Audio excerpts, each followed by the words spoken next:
हमारे वृंदावन बिहारी लाल की एक बड़ी प्रसिद्ध उपमा है। क्या? वृंदावन बिहारी लाल कौन है? बोले रास बिहारी हैं, रास लीला के प्रमुख उद्भव हैं। परंतु हम एक बात हाथ जोड़ के निवेदन करें,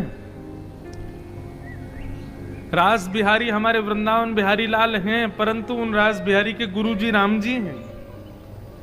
हमारे ठाकुर जी को रास बिहारी बनाया श्री रघुनाथ जी ने। आप कहोगे कैसे? हमारे ठाकुर जी ने तो एक ही रास किया, लेकिन हमारे रघुनाथ जी ने 999 रास किए थे। अब उसकी भूमिका में प्रवेश करोगे तो अलग अलग स्थानों पर विद्वत जन अलग अलग रास के भाव बताते हैं। कहां पर कैसे रास बिहार श्री राघव ने किए हैं। तो कहते हैं ये जो फटिक शिला पर चित्रकूट में श्री सीता जी बैठी हैं और आज श्री राघव अपने हाथों से खुद पुष्प चुन करके लाए हैं और ला करके श्री किशोरी जी का श्रृंगार कर रहे हैं। ये 1000वां रास था ठाकुर जी का, 1000वां रास चल रहा था श्री जानकी जी का, रघुनाथ जी का।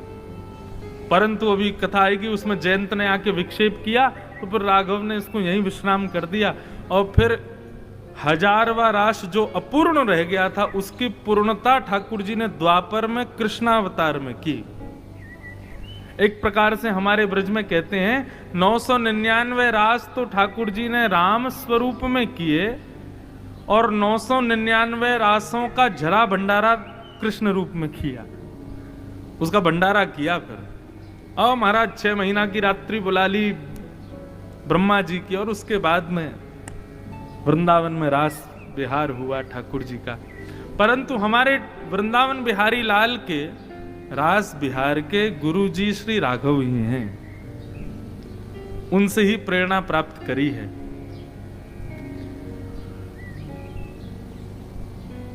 श्री राघव अपने हाथों से किशोरी जी का श्रृंगार कर रहे हैं। लोग इस बात पर संशय करते हैं कि प्रभु श्रृंगार कर रहे हैं। ये दृश्य कई लोगों के चित्त में उतरता नहीं है। जो बहुत ज्ञानी हो जाते हैं, बहुत ज्यादा श्रेष्ठता में पहुंच जाते हैं, वो राम जी के ऐसे निर्मल, ऐसे रसीले स्वरूप को अपने चित्त में धारण नहीं कर पाते। बंधुओं, लेकिन एक बात आप ध्यान से सुनो, श्री किशोरी जी का श्रृंगार राम जी ने किया, केवल यहीं तक बात सीमित नहीं है। हम आप सबका भी श्रृंगार उन्होंने ही किया है। हम आप सबके भी नेत्र हैं, चाहे नासिका है, चाहे कान है, चाहे गौर वर्ण है, श्याम वर्ण है, किसी के घुंघराले बाल, किसी के सीधे बाल, किसी के लंबे बाल, कोई मोटा है, कोई पतला है, कोई छोटा है, कोई लंबा है। हम सबका श्रृंगार राघव ने ही किया है। तो वही राघव जो पूरे विश्व का श्रृंगार करते हैं, यदि अपनी अत्यंत प्रियसी प्राण वल्लभा श्री किशोरी जी का श्रृंगार करें तो इसमें संशय क्यों? राम जी को बड़ी उपमाएं दी जाती हैं, वो इसमें अग्रगण्य हैं, वो इसमें अग्रगण्य हैं, लेकिन हम अपनी व्यासपीठ से कहें वे श्रृंगार में भी बहु निपुण हैं, बहुत अग्रगण्य हैं। पूरे विश्व को बनाया, कैसे कैसे लोग बनाए, सबका निर्माण श्री राघव ने किया है। आज किशोरी जी का श्रृंगार कर रहे हैं प्रभु श्री राम। और जिस प्रकार बहुत ज्ञानी लोगों को यह रूप भाता नहीं, वैसे ही नहीं भाया इंद्र के पुत्र जयंत को। एक बात कहें, भगवान की किसी भी लीला में यदि आपके हृदय में संशय उत्पन्न हो जाता है, देखिए जिज्ञासा उत्पन्न होना अच्छी बात है, लेकिन संशय उत्पन्न होना यह अच्छी बात नहीं। संशय का मतलब क्या होता है? ये हो ही नहीं सकता, ये हो कैसे गया, ये संशय है। और जिज्ञासा, ये कैसे संभव हुआ, जरा इसका व्याख्या, ये जिज्ञासा है। जिज्ञासा उत्पन्न होना अच्छा है, लेकिन संशय उत्पन्न होना ये तो हो ही नहीं सकता, ऐसा भाव उत्पन्न होना ये आपके अज्ञान का प्रदर्शन करता है। इसलिए बंधुओं, हाथ जोड़ के निवेदन, भगवत लीलाओं में, भगवत चर्चाओं में जिज्ञासा प्रकट करो, संशय कभी मत करो। अब एक आचार्य इतनी सुंदर कथा सुना रहे थे।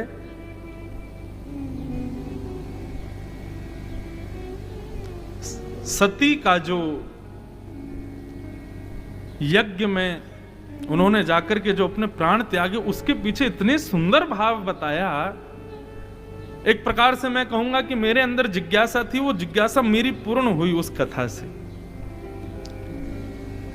अब ये बात तो सब जानते हैं कि राम शिव जी को अपना ईश्वर मानते हैं और शिव जी राम जी को अपना ईश्वर मानते हैं। बहुत ध्यान से सुनना। ये जो दक्षिण भारत में ज्योतिर्लिंग रामेश्वरम है, इनके नाम का अर्थ क्या है? बोले राम जिनके ईश्वर हैं वो रामेश्वर। ये अर्थ लगाया स्वयं शंकर जी ने। बोले मेरा नाम रामेश्वर, मतलब राम जिसके ईश्वर वो रामेश्वर। राम जी बोले नहीं नहीं नहीं नहीं, राम के ईश्वर जो हैं वो रामेश्वर। राम जी बोले कि राम जी के जो ईश्वर हैं वो रामेश्वर, और शंकर जी बोले नहीं नहीं, राम जिसके ईश्वर वो रामेश्वर। दोनों में विवाद होने लगे। ये अपने आप को बड़ा बता, ये उनको बड़ा बता में, वो उनको बड़ा बता में। आपस में करते करते ब्रह्मा जी प्रकट हुए। बोले रुको, मैं अर्थ करता हूं। बोले क्या? बोले जो राम हैं वही ईश्वर हैं, और वही ईश्वर शिव हैं, वही रामेश्वर है। मतलब राम और शिव में कोई भेद नहीं। शिव द्रोही मम दास कहावा, सोनर सपने मोहे न पावा। जो शिव से द्रोह करता है, राम जी कहते हैं वो सपन में भी मुझे नहीं पा सकता। और राम जी कहते हैं जो, और शिव कहते हैं जो राम से द्रोह करता है वो मेरी प्राप्ति नहीं कर सकता। तो यहां पर एक बात सिद्ध होती है, बहुत बहुत सूक्ष्म बात है, कि रावण को शिव जी के दर्शन हुए थे, और शिव जी कहते हैं कि राम का जो द्रोही है वो मेरे दर्शन नहीं कर सकता। तो कहीं ना कहीं ये बात सिद्ध होती है कि रावण भी भक्त ही था, केवल लीला संवरण के लिए वहां पर वो दुष्टता प्रकट कर रहा है। शिव के दर्शन उसी को होते हैं जो राम उपासक। हम अभी श्रावण में हमारा संकल्प, हम रोज शंकर जी का रुद्राभिषेक कर रहे हैं। सब ब्राह्मण भूदेव रुद्राष्टाध्यायी का पाठ करते हैं, लेकिन हमारी श्रृंगी जो है ना, वो भी काशी से ही बनवाई है हमने। वो श्रृंगी में भी राम राम राम राम लिखा है। मानो जो दुग्ध जा रहा है, जल जा रहा है, वह भी राम का स्पर्श करके शंकर जी पर जा रहा है। और जब हम रुद्राभिषेक करते हैं, आप भी करके देखिएगा, उस समय जय सिया राम, श्री राम जय जय राम, इस मंत्र का उच्चारण करते हुए रुद्राभिषेक करना। हाथ में दर्द होना, पैरों में दर्द होना, मन बार बार विचलित होना, ये नहीं होगा। क्यों ये विचलित क्यों होता है? क्योंकि आपका मन लग नहीं रहा अभिषेक में। और जब आपका मन नहीं लग रहा तो इसका मतलब सामने भी शिला है, शंकर जी नहीं है। लेकिन जब आप राम नाम उच्चारण करके रुद्राभिषेक करोगे तो आपका मन लगेगा, और आपका मन तभी लगेगा जब सामने शिव हो। तो राम नाम उच्चारण करोगे तो सामने शिला नहीं, शिव ही आकर के उस अभिषेक को स्वीकार करते हैं। तो भगवत लीलाओं में संशय मत करो, ये मेरी अभिप्सा थी। जिज्ञासा प्रकट करो, लेकिन उस पर कभी भी संशय नहीं। आज जयंत को इस लीला पर संशय होने लगा। श्री राघव श्रृंगार कर रहे हैं सीता जी का, और जयंत ने आकर के क्या किया? सीता चरण चोंच हति भागा, मूड मंद मति कारण कागा। किशोरी जी के चरणों में चोंच मार करके और श्रमित किया जानकी जी को, जानकी जी की गोद में। तभी देखा कि कुछ पीछे से कुछ स्पर्श हो रहा है जल जैसा। उठकर के राम जी ने जैसे ही देखा, रक्त की धार किशोरी जी के चरणों से। तभी देखा ये कैसे हुआ। तभी पास देखा तो वहीं एक कौवा, एक काग चोंच मार करके थोड़ा हटा ही था। राम जी को रोष आया, और रोष में भरते ही वहीं कुटिया के फूंस के एक सीख को निकाल करके उसी को ही रोषित होकर के पीछे छोड़ दिया। सब जानते हैं कथा, पूरे ब्रह्मांड में दौड़ा महाराज, तीनों लोकों में गया और कहां तक गए? धरि निज रूप गए पितु पाही।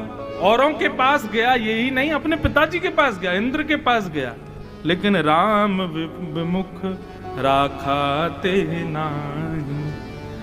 राम विमुख पुत्र को जानकर के इंद्र ने भी उसको स्वीकार नहीं किया। तीनों लोकों में दौड़ रहा है जयंत, लेकिन राम जी के द्वारा छोड़ा गया रोष बाण उसके पीछे दौड़ रहा है। सब जगह विचरण करता करता करता जैसे ही भाग रहा था, तभी उसको नारद जी मिले।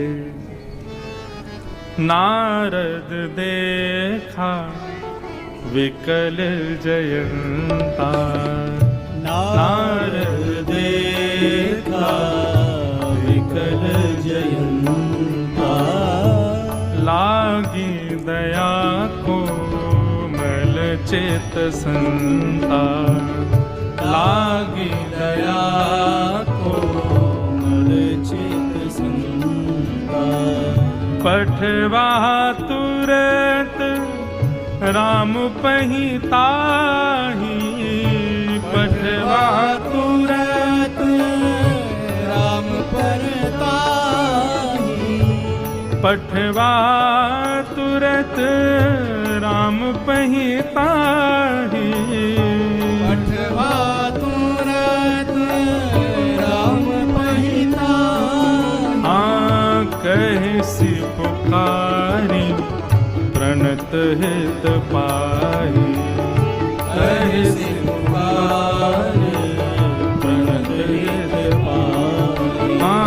कहसी पुकार प्रणत हित पाही, कहसी पुकार प्रणत हित पाही।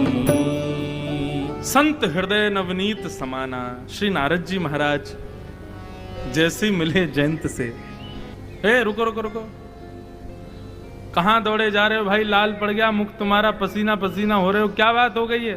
बोले अरे देखिए राम जी मुझ पर नाराज हो गए, मैंने जाकर के उनकी लीला पर संदेह किया, संशय किया, राम जी नाराज हो गए, रोष में भर करके उन्होंने ये बाण मेरे पीछे छोड़ दिया है। मैं तीनों लोकों में गया, अपनी पिता की शरण में गया, कोई मुझे स्वीकार नहीं कर रहा है भगवान, अब मुझे कोई नहीं बचा सकता, मेरी मृत्यु निश्चित है। नारद जी बोले अरे मूर्ख जयंत, किसने रोष किया तेरे ऊपर? श्री राम। राम कौन है? जगत नियंता, जगदाधार, जगदीश्वर।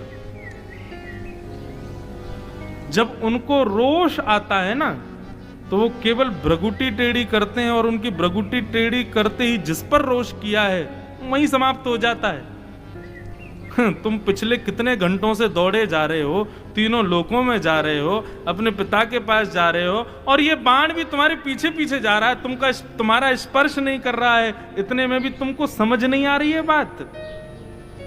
जयंत बोला मतलब? बोले यदि राम रोषित हुए होते, राम जी कोपित हुए होते, तो तुम्हारी इतनी सामर्थ्य नहीं थी कि तुम फटिक शिला से 1 इंच भी दूर जाते, वहीं तुम्हारा वध हो जाता।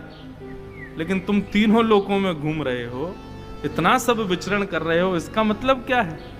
राम जी रोषित नहीं, रोषित होते तो तुम जीवित ही नहीं बचते। जयंत बोला ये तो मैंने सोचा ही नहीं। बोले और नहीं तो हम यही तो बताना चाह रहे हैं, राम जी क्रोधित नहीं है, बस तुमने थोड़ा सा उद्दंड किया है, तो थोड़ा सा तुमको केवल एक पिता तुल्य, एक गुरु के समान थोड़ा सा दंडित करने के लिए थोड़ा क्रोध किया है। वो रोषित हो जाए तो तुम जीवित रह सकते हो? जयंत बोला अब क्या करूं फिर मैं? बोले जब कोई नहीं बचा पा रहा तो भी ये समझ जाना चाहिए कि भाई कहां जाना है, उन्हीं के चरणों में जाओ। सिया जी को और ठाकुर जी को, युगल स्वरूप को प्रणाम करो जाकर के, तभी ये शांत होगा। जयंत बोला आप कैसी बात कर रहे हैं, मैं कैसे चला जाऊं वापस? इतना बड़ा अपराध करने के बाद मैं कैसे जा सकता हूं उनके सामने? मैं इस योग्य नहीं कि मैं पुनः उनके सामने जाऊं। नारद जी बोले हम उपाय बता दें? बोले क्या? बोले तुम जाकर के कह दे ना, बोले हे राघव आप मुझ पर क्रोधित मत होइए, मैं यहां आया था आपके प्रभाव को देखने के लिए, आपका प्रभाव जानने के लिए मैं आया था। लेकिन जब आपने मेरे ऊपर बाण छोड़ दिया तो राम जी कहेंगे अब क्यों आए हो, प्रभाव तो देख लिया तुमने। बोले अब मैं आपका स्वभाव देखने आया हूं, आपका प्रभाव तो मैंने देख लिया नाथ, अब मैं आपका स्वभाव जानने आया हूं। और जैसे ही तुम इस भाव को कहोगे तो श्री रघुनाथ जी तो भले ही रोषित रहे, लेकिन श्री जानकी जी तुम पर कृपा करेंगे। तब जयंत लौट करके गया और जाकर के नारद जी की कही गई वाणी ही उसने श्री राम जी के चरणों में जाकर के अर्पित कर दी कि हे नाथ, मैं पहले आपके प्रभाव को देखने आया था, आपका प्रभाव मैंने जान लिया, प्रभाव मैंने देख लिया। कैसा प्रभाव कि मेरे पिता भी मुझको स्वीकार नहीं कर रहे हैं, अब ये आपके प्रभाव है नाथ, परंतु अब मैं आपका स्वभाव देखने आया हूं, आपका स्वभाव दिखाइए। और श्री राघव का वो शील स्वभाव, वो क्षमा स्वभाव, कीन मोह बस द्रोह यद्यपि तेहि कर वध उचित। जो कार्य जयंत ने किया है उसके फलस्वरूप तो उसका वध ही होना चाहिए था, पर प्रभु छाड़े करि छोह को कृपाल रघुवीर समूह। राजा रामचंद्र भगवान की। राम जी ने केवल उसकी एक आंख को पधरा दिया और एक ही आंख छोड़ी। क्यों? बोले भाई ये दो आंखें उन्हीं के लिए हैं जो दोनों नेत्रों में हमको और सियाजू को बसावें, हमारी लीला को बसावें। लेकिन तुमने आकर के क्षोभ किया है, किशोरी जी के चरणों में जो तुमने कष्ट दिया है, इसकी वजह से तुमको केवल यही दंड मिलता है। तुम्हारी एक नेत्र पधार गए, एक नेत्र से ही देखो, और वो एक नेत्र भी गुरु कृपा से तुम्हारे बच गए, नारद जी की कृपा से। तो गुरु कृपा से नेत्रों को खोलो, इसी के लिए केवल एक ही नेत्र दिए, एक नेत्र का भंजन कर दिया। तो ये श्री रघुनाथ जी की क्षमाशीलता है। नहीं तो जयंत के किए अपराध को राघव छोड़ नहीं सकते।